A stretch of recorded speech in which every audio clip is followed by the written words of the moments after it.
What's going on YouTube? My name is Batman, and I want to talk about ways in which Battlefield can increase the amount of teams, aka parties, and subsequent teamwork, aka party work, the best work taking place in Battlefield.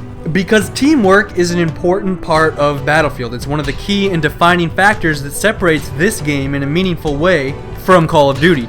Teamwork is, as it ought to be, a central component to the Battlefield experience, and in fact, in a lot of ways, playing Battlefield Lone Wolf puts you at a severe disadvantage, especially in things like the attack chopper, which I would argue is almost useless if you don't have a gunner you can properly communicate with, and even in the Little Bird, a skilled pilot running by himself is going to have a hell of a time bringing down an unskilled pilot with two teammates hanging off the side of his Little Bird with stingers and repair tools. And you know what? My dream vacation would be chilling in that fucking passenger seat of that Little Bird, where in-game you can't actually do anything, it's just a transport thing, but I would like to be in there while the Little Bird travels around the world in high-ass places, and I could be safe in my little passenger seat with a little heater and like a coffee machine and a bunch of marijuana, and we're just like traveling the fucking globe in the Little Bird, and I'm fucking chauffeured around in that passenger seat, and I have like a little laptop I can use to watch YouTube videos and massive amounts of pornography, and like meanwhile we're flying by the Eiffel Tower, dope as fuck, but I digress. What is truly magnificent about playing in parties and working together with your team to achieve a goal is that it exponentially increases the amount of entertainment in a match. You have access to brand new tactics like having two stinger guys on your Little Bird, and combined with your two heat seekers you fire this fucking barrage of rockets at an incoming jet that isn't expecting 4 rockets to come right at its fucking face, and they do, and it gets fucked up the way shit does get fucked up when it takes 4 high ordnance explosives to the cock simultaneously.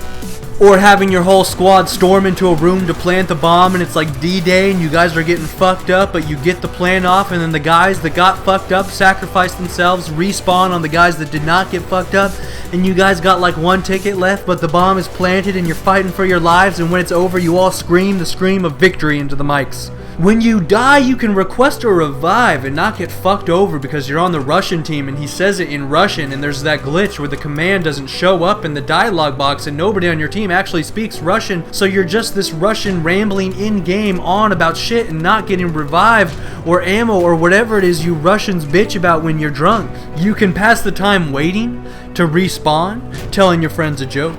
In my opinion, all first-person shooters are meant to be played with a team or at least a friend. And it's important to me that DICE takes it in this direction of working together as opposed to the direction I feel they are currently taking baby steps towards, which is that of a lower skill gap, less teamwork incentives and capabilities, with a more casual and lone wolf friendly multiplayer experience. What's the point to defeating Call of Duty if you become the same monster in the process? And DICE has tried to solve this problem with the squad upgrade system, but it didn't work because most Battlefield players, and especially the new ones, have no idea what the fuck it is, much less what it does or how it even works. The fundamental problem is that putting together full parties and getting those parties to actually play as a team isn't a simple task, especially not for casuals or, the most important demographic of all, new players. And so to deal with this problem, I humbly suggest that Battlefield implement an in-game system that will serve as a quantitatively improved Huppet. Now, for those of you who have never heard of Huppet, it's a little neat website brought to you by Woody's Gamertag and a couple other people. It stands for helping unite players into teams. It was basically a set of forums online where you could go and get matched up with other players with the same preferences and in the same time zones on your game, and this allowed everyone a chance to build a party. But in regards to improving the overall gaming experience of a majority of players so that the game may continue to rise up instead of dumbing down, there is one fundamental problem with Huppet. It doesn't reach the vast majority of players actually playing the game. Only an exclusive minority of players who took the time to, get online and go to these forums and make an account and look for people. And then this minority is able to consistently stack up in uber strong parties and then shit all over everyone they run into, inevitably and undoubtedly resulting in a net negative experience for the aggregate total level of enjoyment among a majority of players in the game. Every single player on the game needs to have easy, streamlined access to a party of like-minded players. This will exponentially supercharge the competitive level of every match, which of course puts the aforementioned aggregate lump sum of in-game fun on steroids and prevents situations where the masses have to suffer at the hands of a few simply because the few teamed up on a third-party website.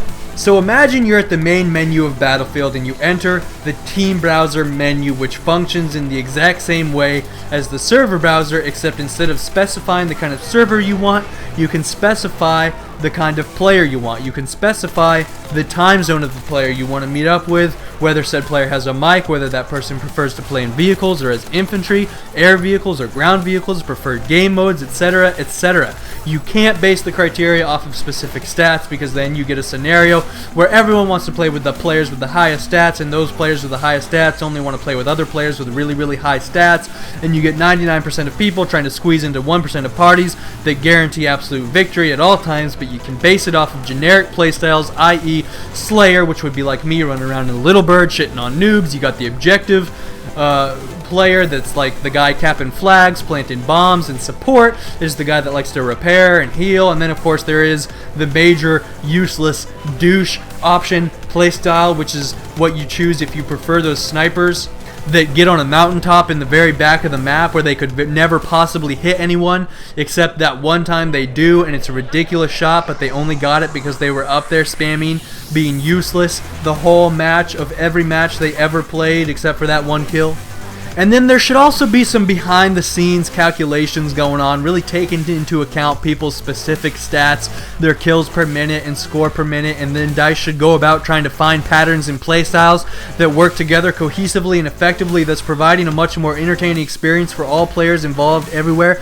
Patterns that nobody even knows exist yet, the beauty of numbers and stats, and the flow and what changes in this statistic changes that statistic in a way that increases this barometer of fun. Like, think of all the clever things pollsters have been able to figure out about elections based off of random shit by starting with numbers and following them to the root cause instead of the other way around, which would be traditional human nature.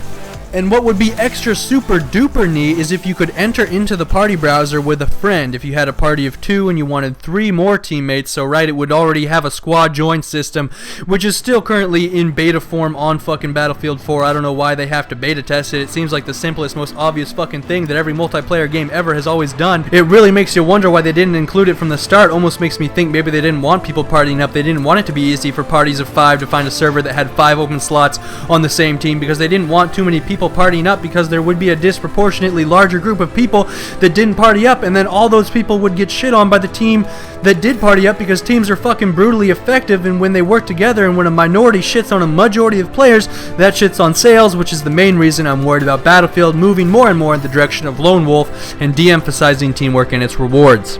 And then, after the party has been formed, said party should be required to complete a team-building exercise, an obstacle course of some sort involving AIs and puzzles that need to be solved. Or better yet, have a party of 5 try and pilot a transport helicopter together. One person controls the pitch, one person controls the yaw, the third guy gets the tilt, and then the 2 other people each get 1 minigun on the side. The team is going to have to communicate and fucking work together like a motherfucker if they're going to maneuver that motherfucker at all. And better yet, really put some shit on the line so that motherfuckers feel the pressure. And you know what I mean, like if you fucking crash this helicopter, all your shit gets reset to 0, motherfucker. And then you have to run an obstacle course with that helicopter. Those guys are going to come together real quick and learn to fucking fight and win and fuck as a unit. And if they can't make it happen, they won't be players much longer, because this world is fucking dog eat dog, son. If you fuck around, you will get fucked up. Don't fucking play around with cocaine. Now, after you complete the obstacle course, you get to render judgment on the motherfuckers you just played with. You can either hit it or quit it. You can hit A if you want to play with this fucking team off the obstacle course in a real match, or hit fucking B if you fucking hate these 4 douchebags. Or, if you like all the guys except for one fucking guy, you can fuck that guy. But you have to do it like a man. You can vote that motherfucker off the island, right? Like, you select his name, you hit the option that says vote this twat off the island, and if 3 of the 5 people go through with it, like, that asshole will get fucking booted from the team with a snarky little message to rub salt on the wound. So he will learn from his mistakes and not fuck around like little bitches do sometimes in the hood and other places. But when I say you have to do it like a man or a woman as opposed to a boy or a girl, this is not some passive aggressive shit where the guy's like, why the fuck am I getting voted off the squad and off the island, and you just mumble into the mic like, oh hey, I don't know, you're a nice guy, I don't know what's going on, I hope it works out for you. No, guess what? You're gonna have to fucking communicate to the other dudes in your squad that they should vote this guy off the island too, and if you try and send a message or go to party chat, you get booted from the squad and off the island. you have to come out in the lobby, all 5 of you right there, and you have to fucking say it. Like, I think Bob is a fucking asshole, and we should vote his ass off the island. This gives Bob the chance to defend his honor orally, and I mean with words coming out of his mouth, not with his expert blowjobs that drive all the Teletubbies absolutely bonkers. So you and Bob are fucking duking it out about whose fault it was that the helicopter crashed. You both make your case to the rest of the squad, then said squad fucking votes. The system works. All hail democracy. And you and the other voters who survived have become a much closer group of people. Now that you have a scapegoat, you can all badmouth in unison. And the glorious nudity of a dragon who lets out flatulence of burning gas along with huge dragon turds as his bowels relax because he has at this very moment perished by my hands because Skyrim belongs to the Nords.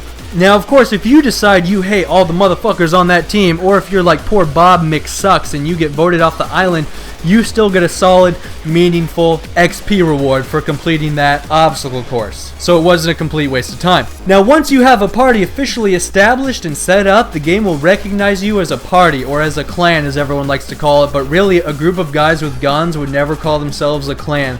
The whole clan thing started in medieval MMOs. I don't know why it carried over to Call of Duty, but we should change the name clan to like militia or group of like-minded gun wielders. And if I'm being honest, I think a more proper title for my cock is Ankle Spanker, and I'd really appreciate it if everyone could just respect my decision about this, okay? Now, whenever you play in that clan, in-game, any squad points you score, right, which is points you earn for working with a squad mate as opposed to just some stranger on your team, you get double XP for those points, and you also get double XP for any points you earn in a vehicle together, and then there's huge incentive for motherfuckers to play in their teams. Ain't that shit nifty? But these are, of course, humble suggestions that are submitted too late for the next battlefield because it is already near completion. So this will be the final suggestion video, obviously, because it's too late for suggestions. It's going to be another year before I start doing suggestion videos again, so enjoy while it lasts. And while I'm at it, Battlefield should bring in a pilot class, and the only way to unlock the pilot class is to complete some sort of flying tutorial, and then when a match starts, the only way you can spawn into an air vehicle parked at your home base is if you have selected the pilot class. Now, of course, you can still get into whatever vehicles you happen to get your hands onto during a match out on the battlefield, but as far as spawning into an air vehicle at your base, you gotta be the pilot, and the pilot gets some sort of extra flying perk, like he can repair his vehicle from the cockpit or something, you know, automatically or something. But this would put a stop to all the bullshit where either some bastard gets into the heli or the jet to use it purely as an individual transport, right? They just take it and crash land wherever it was they wanted to go, or even worse, they try to fly it and they just get themselves killed or crash within 30 seconds because they don't know how to fly. But if they had to complete a tutorial to get the pilot class to get into the ship, then they would know how to fly, kind of, maybe not really, because most people are fucktards. And when they fuck around like this and motherfuckers use, you know, the helicopters or the jets as personal transports, or they just crash it as soon as they take off, it really hurts the team's efforts overall, because air vehicles play a pivotal role in determining the success of teams in a match. Please remember to rate, and may the force be with you always. This is Batman signing out.